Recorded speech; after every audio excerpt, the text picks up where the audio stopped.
Hello. சொல்லுடி. நீ முன்ன மாதிரி இல்ல பிரகாஷ். நான் என்ன முன்ன மாதிரி இல்ல? முதல்லலாம் எனக்கு நிறைய டைம் கொடுப்ப, நான் கேட்காமலேயே எனக்கு தேவையானதெல்லாம் வாங்கி கொடுப்ப, என்னை வெளியெல்லாம் கூட்டிட்டு போவ.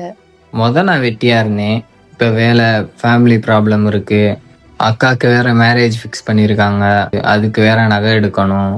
ஆனால் இதுலேயும் உனக்கு நான் டைம் ஸ்பெண்ட் பண்ணிட்டு தான் இருக்கேன். உனக்கு பிடிச்சது என்ன கேட்டாலும் வாங்கி தந்துட்டு தான் இருக்கேன். சண்டே லீவில் கூட ஃப்ரெண்ட்ஸ் கூட டைம் ஸ்பெண்ட் பண்ணாமல் உன்னை வெளியே கூட்டிகிட்டு போகிறேன். என்னடா சொல்லி காமிக்கிறியா? நான் சொல்லி காமிக்கல, நீ கேட்ட கேள்விக்கு தான் பதில் சொன்னேன், சரியா? நீ தாண்டா இப்படி இருக்க. ரெண்டோட ஆளு உன்னை விட எவ்வளவு பிரச்சனையில இருக்கான் தெரியுமா? ஆனா அவளை எப்படி பாத்துக்கிறான் தெரியுமா?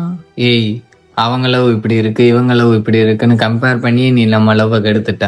நான் எக்ஸ்பெக்ட் பண்ற மாதிரி நம்ம லவ் இல்லடா. நீ எக்ஸ்பெக்ட் பண்ற மாதிரி நம்ம லவ் வேணாம்.